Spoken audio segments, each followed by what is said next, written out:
Big John Hickok here again. I got this Gemtech suppressor here on this Beretta A3, and it's a pretty cool gun. I've never been kind of like that. I'm not crazy about the Beretta.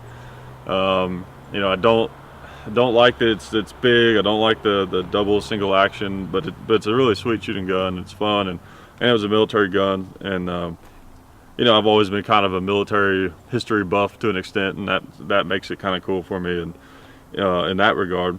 But it's, you know, this is a cool take on it. This is a really neat take on the Beretta. You know, they've improved a few things. It's got the rail for people who care about that. It's a thinner grip. It's flat dark earth, which I'm not crazy about.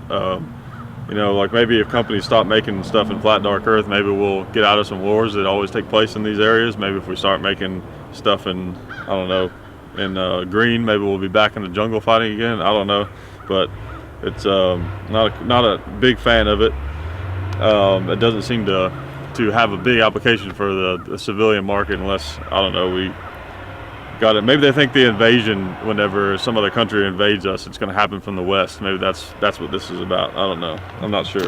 But it's a cool gun though. Otherwise, I'd rather have it in black. But I'm going to shoot this thing with a suppressor on it. You can see it's already just extremely dirty. So we just got done doing a video with this. So this will be an interesting test for it. Maybe. I don't know. All right. It's kind of nice to shoot without ear protection. It's kind of cool.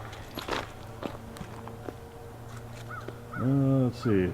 Man, the targets ring so loud when you shoot them. Maybe I'll try something a little different. Maybe the propane tank.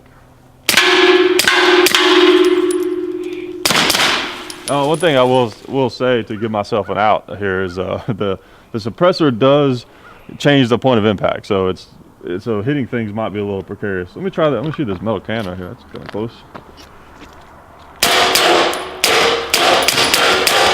I think some 8mm Mauser ammo came in that. Let's try the big tank over there.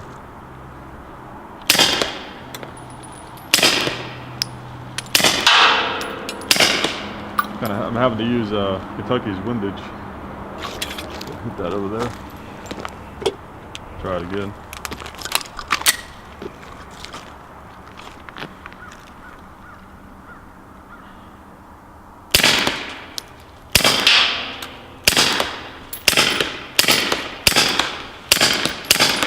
I can't tell what it holds. I'm having to hold. If I hold right on it, it doesn't hit it. I'm having to hold like to the left, or can't figure it out. I'll try the big barrel, see if I can get that over there.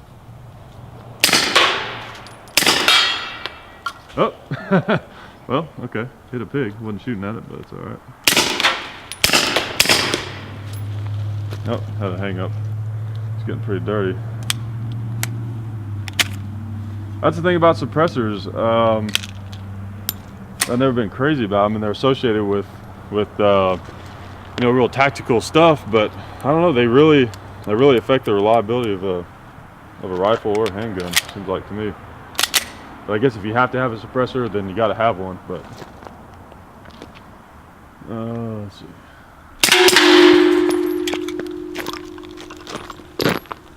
I know if I was involved in let's see, I have a habit taking my ears off.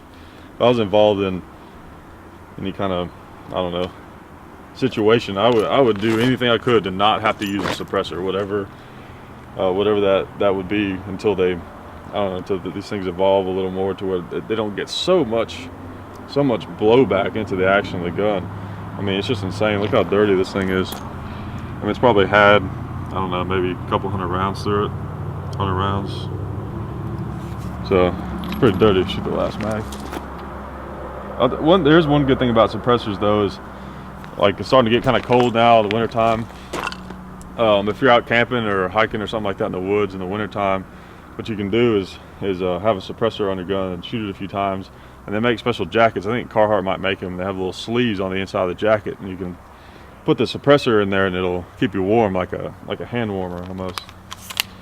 Maybe it's a more expensive way to do it, but I don't know, it's cooler.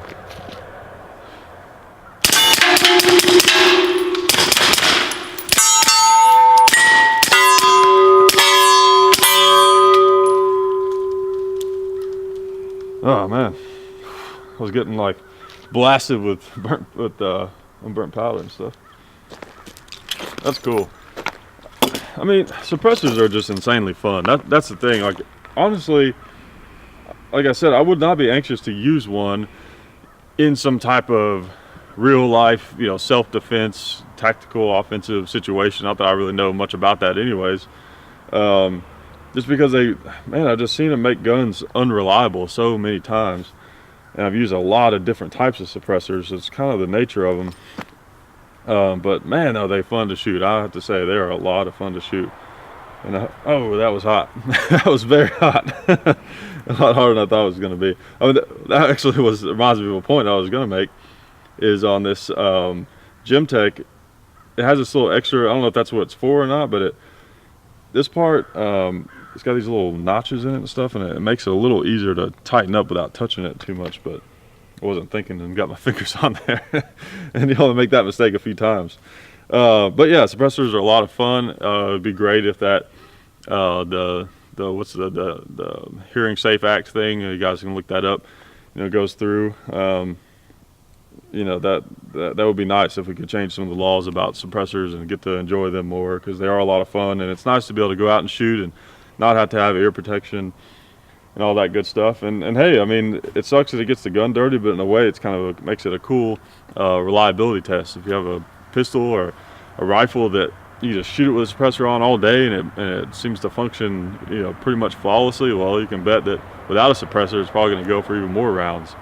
So a lot of cool things about them, and had fun shooting this thing.